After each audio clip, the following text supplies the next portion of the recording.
Hi, everyone, and welcome back. My name is Scott Morris. I am the Director of Business Development for Gaming for GTS Distribution, and we're here to talk about some awesome board games with a very good friend and awesome exclusive partner of ours. Today, I am joined by Frank West, who is the owner, the designer, the developer, the man behind all the magic at the City of Games. Frank is quite literally a one-man band, and I still, to this day, don't understand how he does it all himself because he's extremely talented and very, very savvy, but very, very happy to have him here. We're going to be talking about the Isle of Cats. And unless you've been under a really big rock, you've probably heard of Isle of Cats. It was actually our #1 selling board game in terms of units last year for GTS distribution for all of 2021, which is pretty amazing given obviously the pandemic and everything that's going on right now. But it is a polyomino game that has been received extremely, extremely well. In fact, it won the Dice Tower's Most Welcoming Game Award last year, which is a really, really cool thing to be able to talk about. We're going to talk today a little bit about the base game, but more so about the new products that are coming out, which are some expansions for the game, which are going to be really awesome for you to have in your stores.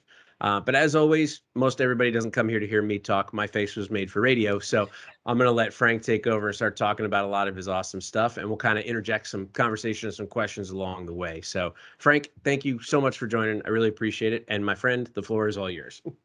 No worries. And thank you for inviting me here as well. It's great to be able to talk through stuff. And as you say, unfortunately, people are going to have to look at my face for a little bit now too, but That's okay. we'll work our way through that. So I am Frank West from the City of Games. Over the last few years, we've released the City of Kings, Vidorian Gardens, and the Isle of Cats. But today I'm going to be talking to you about new content and kind of what's really happening with the Isle of Cats.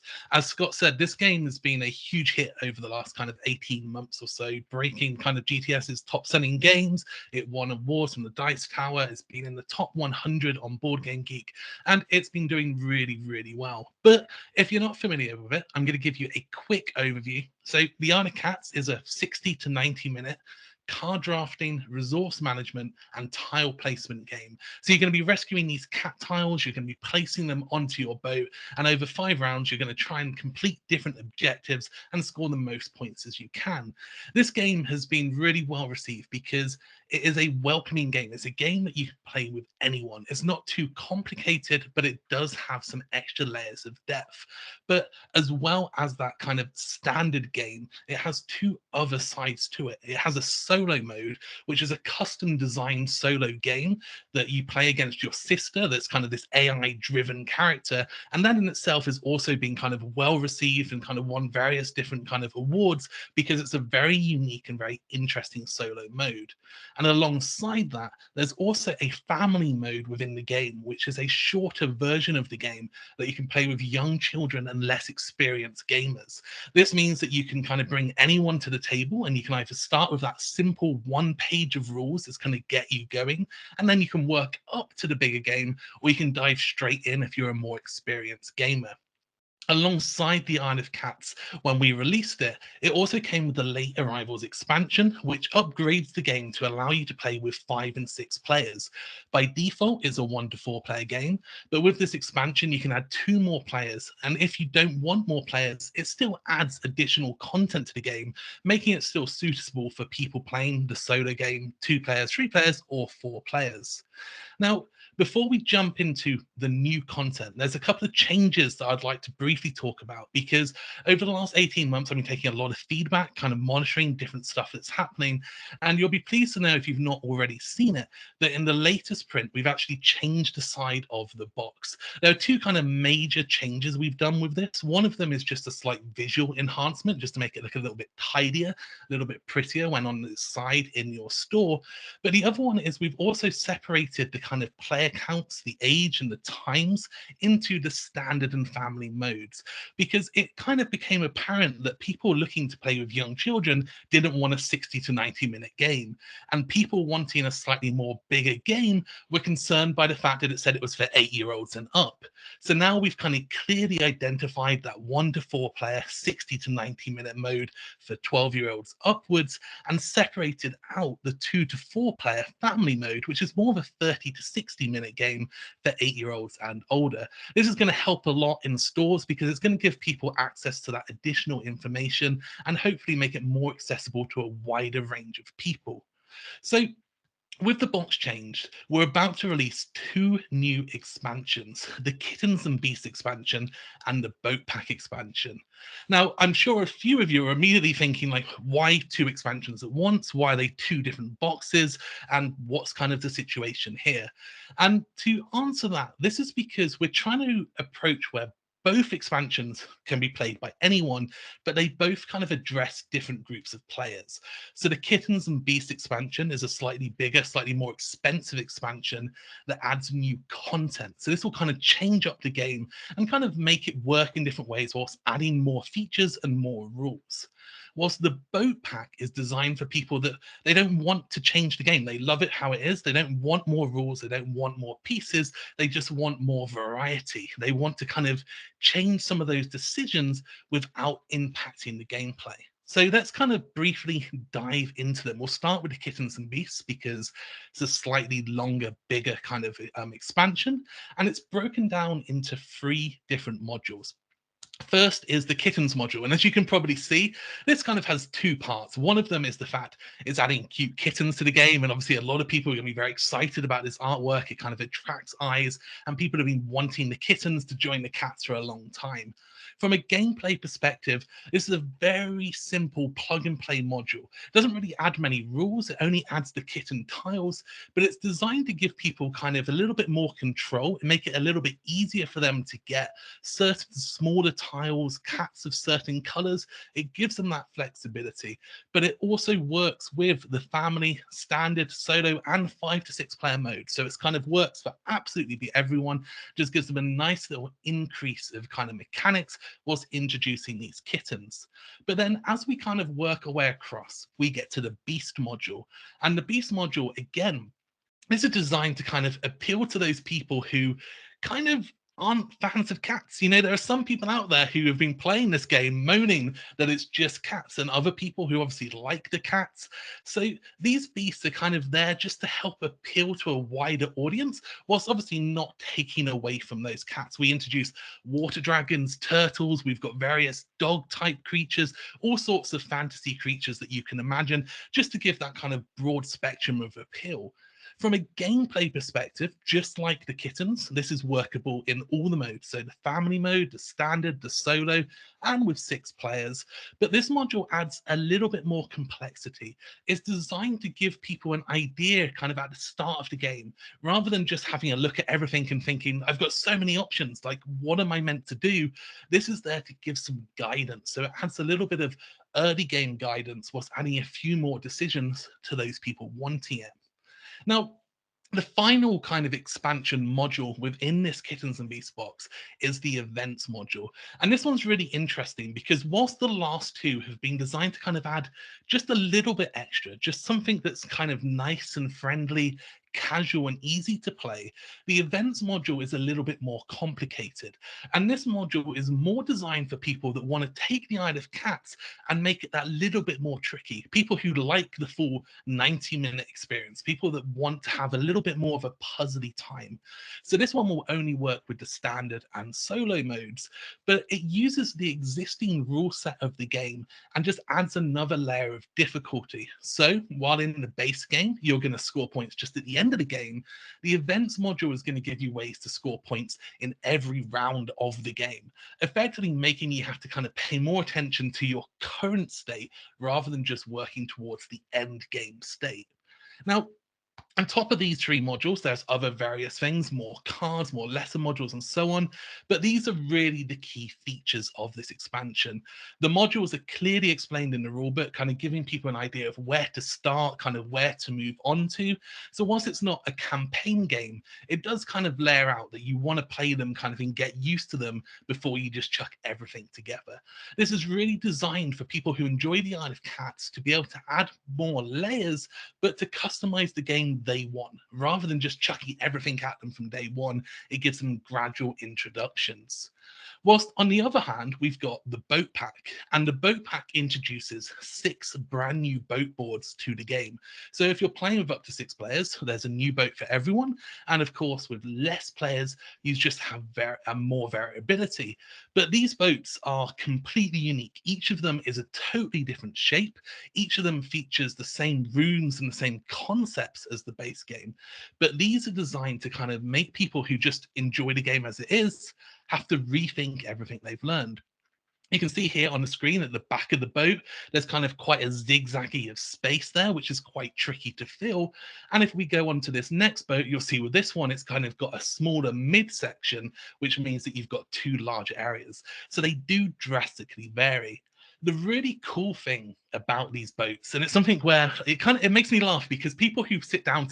feels unique, and it does feel like a very different game.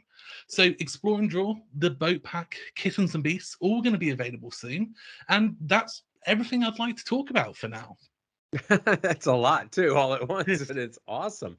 Yeah, this is something that impressed me when you and I were first talking about the expansions before they were public or anyone knew really about them.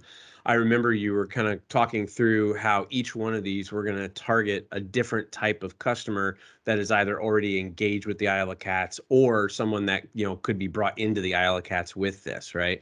And it's funny because I have a very good friend of mine that whenever we play Isle of Cats, the first thing he says is, "I wish there was Isle of Dogs," right? Like Yeah.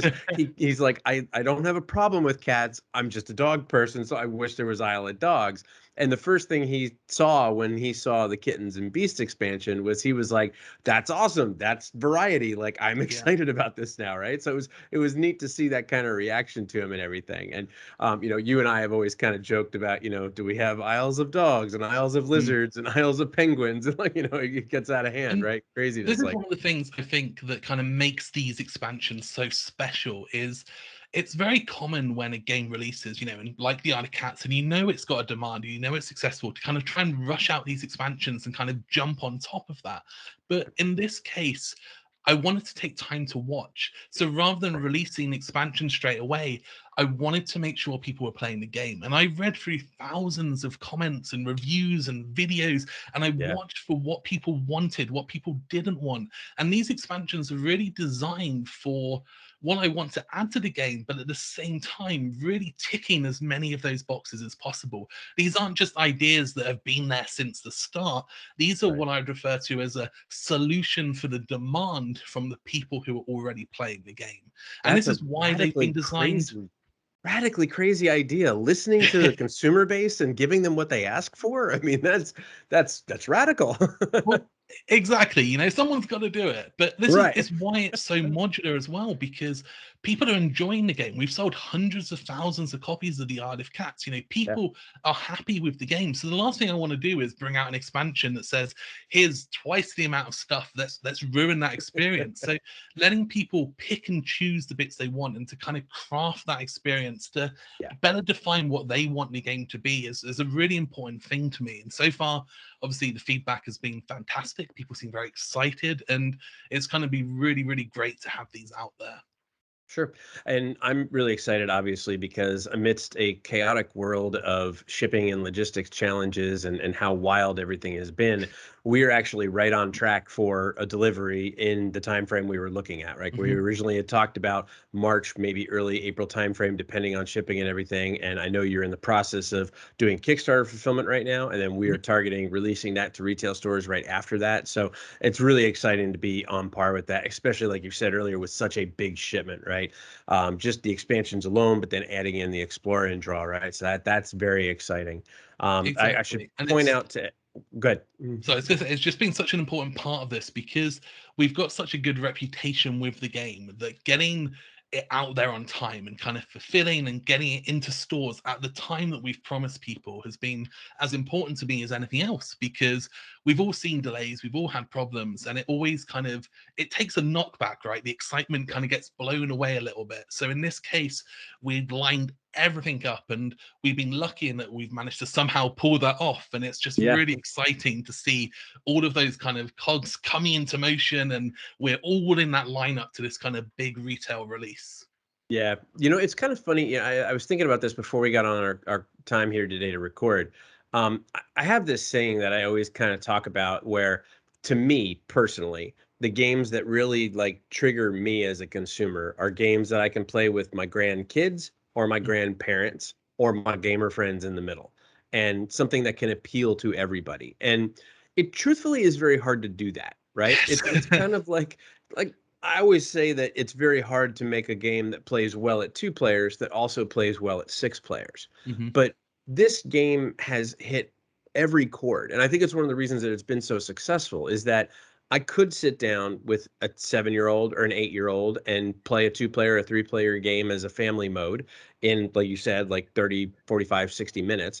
I Hmm. could sit down with my gamer friends and play for an hour or two, just having a great time and having this great strategic polyomino game, which, I mean, as we all know, polyomino games have been extremely popular over the last few years between several other titles, and Isle of Cats has been kind of leading the way for that with us.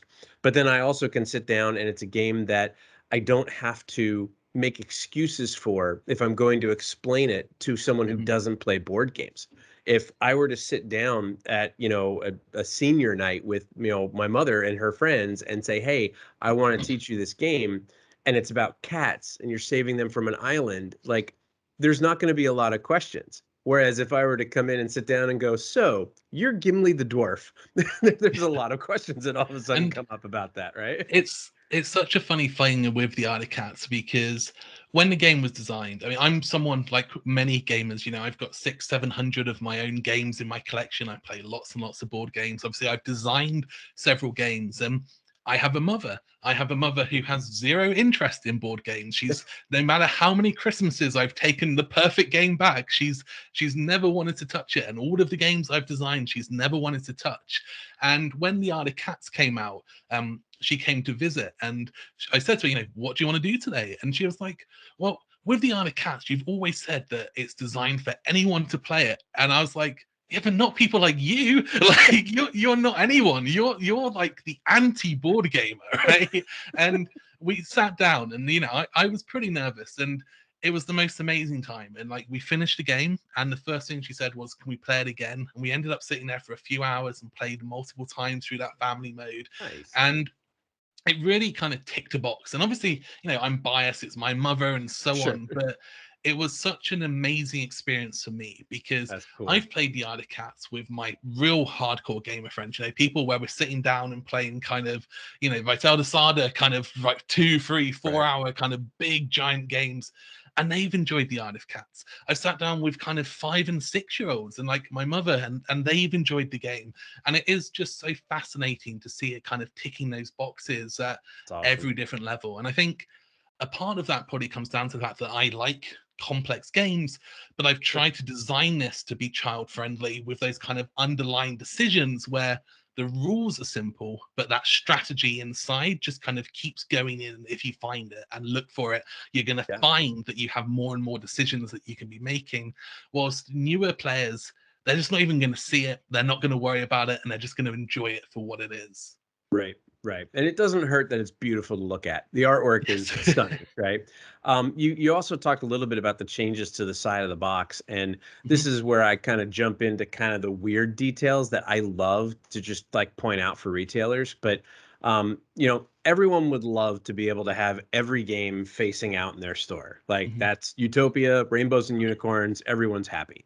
But the reality is, we know that everyone's shop is limited on the amount of space that they have. And then more so, there's so much traffic and demand right now, given the boost in things from the pandemic, that there's a lot of inventory moving on and moving off and going really quickly. And I've long said this, that when you design a box, you want to do it in a way that makes a consumer want to pick it up. Yeah. If I walk into a store and I pick up my phone versus picking up a box, I'm not as likely to make a purchase. Whereas if I pick up the box, it's that tactile, almost sense of ownership piece of now it's in my hands and I don't want to put it back because then I'm giving it away and I'm not going to be able to take Mhm. it home. And it's silly to say, but just the side of the box that you changed, making the graphics a little more balanced in Mhm. between kind of like a more of a symmetrical look, I would say, even though it's not identically symmetrical or anything. But the simple fact that you have those two lines in between the standard mode and the family mode, Mhm. that's something that doesn't, it's not seen on other boxes. And it's something that would immediately catch a consumer's eye as standing out from different. So as stores maybe have one facing out and two or three kind of to the side, or even, depending on their space, have everything kind of bookended like books, that's going to be something that's going to stand out from a retail perspective and make somebody question whether they're a casual gamer or whether they're a hardcore gamer. Why does that look different? Yeah. And then, of course, that's followed by reaching the hand out, grabbing the product, picking it up. It's silly little things like that that actually make a big difference from a retail perspective. And sometimes I don't even know if all of our retailers realize that or know that or not. Well, So I it's always like to become point things like that out, right? it's become such a big part of kind of my day to day now. Is, just like with the expansions, like, I was watching what people were doing, the pros and the cons of kind of the Isle of Cats, and the game has been so successful and it's not disappearing anytime soon. Like, it was still ramping up with sales. They're still increasing and kind of Yeah. growing to a point where you and me have obviously spent a lot of time trying to keep up with stock and making sure I that know, it's yeah. We just available over the we last just got a years. restock And I that think landed, and we already have another we one planned later this year. So it's like, exactly we finally got there. But for me, it's kind of, well, how do I help us sell more? How do we appeal to more people? And the sure, side of the box for the original box was, it was designed and it was kind of thought out, but it was very much well, we need a side of a box, let's put a side of a box together. Whilst this yeah, new side of the box is much more me looking at it and going, how do we make this stand out on the shelf? Like, how do we right. design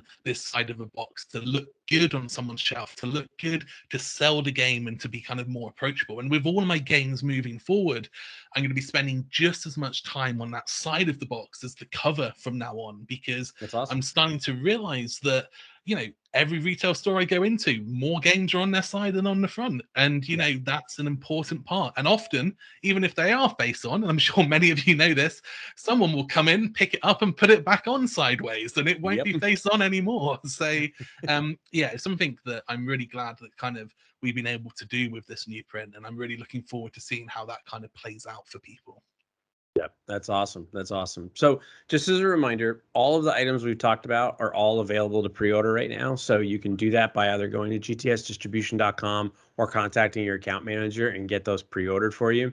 I do want to touch a little bit on Explore and Draw because I think this Mhm. is really cool because it is truthfully its own standalone game. While it Yes. shares the name of the Isle of Cats, it does not require anyone to know anything about the Isle of Cats. Someone could just jump into this universe using that game, and in some cases may be perfectly happy with everything that's in that box and Yeah. never even explore Completely. the actual Isle of Cats.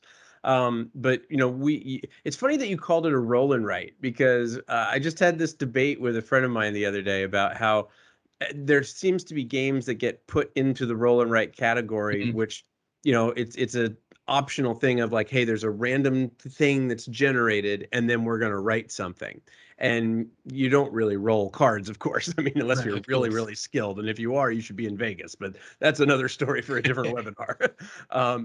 But this is something that since since other games have come out and done very well with flip and writes, there's been a lot of games that have tried to capture stuff like that. Mhm. And I think the smart thing that you did with this game is you didn't create this game saying, I want to make a roll and write, or I Mhm. want to make something that's a flip and write, or I want to do something somebody else did and make it better or anything like that. You did it out of the necessity and the demand from the people who were playing the game. Like you said, when Mhm. you're in the beginning of the pandemic and you're stuck in a situation where maybe I used to go to my game store every Friday night and play with 5 or 6 players. Now I'm home and I'm either by myself or maybe with my partner or maybe two, maybe three people at most. It's kind of varies on everything. Everyone's needs and demands change. And it may not be as easy to take out a game for 90 minutes or an hour or anything like that. So being able to say that this is a game that, while it shares that lineage, so to speak, of the Isle of Cats, it is its own standalone experience and it is something that came from that core fan base. I think that's really cool and really keen. So No, I completely agree. It's funny because as you say, this was never a planned game. This was something that was designed out of necessity in the they same made you way. do it. The Isle of Cats has the standard mode, the family mode, the solo mode. It now has the remote mode, which allows people to play it remotely. And that was Yeah, because, you know, I was panicked. There was thousands of people with a game on their shelves that they couldn't play because they couldn't go and meet with their gamer groups. And right. we designed this mode for them. But it just took off because it does offer such a familiar but different experience, and I can't Right. emphasize that enough. Like, it is a different game. Like, you're going to understand it straight away. If you've played the Yeah. Articats before, you're going to get it straight away. But the experience just feels unique enough, and it offers a different type of puzzle that it just kind of ticks that box that makes it something different. As you say, it's not really a roll and write. It's not really a flip and write. It's just kind of a game that involves you to draw stuff down because Right. that's what we needed to do. But It's a it fun and works right. so well that it's been great, and I'm really excited to get this one out there because, as you say, I think that it will introduce people to the Isle of Cats. It will replace the Isle of Cats for some people, but it also will just be its own thing, and that in Yeah. itself is really, really exciting. Yeah, and at the end of the day, world building is a really good thing, right? Yes. It just adds more loyalty to the brand and to the line, and makes it easier for retailers to sell not only the base game but more of the products, right? Which is really, Yeah, really no, good. So completely. that's awesome. Well, Frank, thank you so much. I really appreciate you taking the time to join. I do want to let retailers know. So City of Games is part of our demo program. So if you do want to get a demo or a display copy of the base game of Isle of Cats or of Explore and Draw, definitely reach out, let your account manager know, and we can get you hooked up with that. I say that specifically because it doesn't include any of the expansions. And really, at the end of the day, Kittens and Beast and the boat packs are not things you would really want on display or in a demo Mm. library. You'd really want the base game and the Explore and Draw in there, and then leading that towards, consumers looking at the expansions on things like that. But if you have an interest in that, definitely reach out. Let your account manager know. We'll be happy to get you set up. Frank, as always, man, thank you. Like, you're an awesome No partner. You're an worries. awesome entity in the board game industry as a person and as a publisher. And I love having you as part of the industry overall, but obviously very happy that you're a great partner of ours, and very, very happy and proud to bring these games to our retailers. So thank you for taking the time. No worries. It's been great to be here and to be able to share this with people, and I look forward to kind of seeing how the rollout goes. Awesome. Awesome. Retailers, thank you as well. If you got questions, definitely feel free to leave a comment below in the YouTube channel. If you're feeling exceptionally awesome, you can also feel free to give this video a thumbs up. You could give it a subscribe on the channel and make sure to turn on notifications so that you'll get notified when we do more webinars like that. But until we see you next time, thank you so much for being a partner. Have a great week in your stores. We'll talk to you soon. Thanks.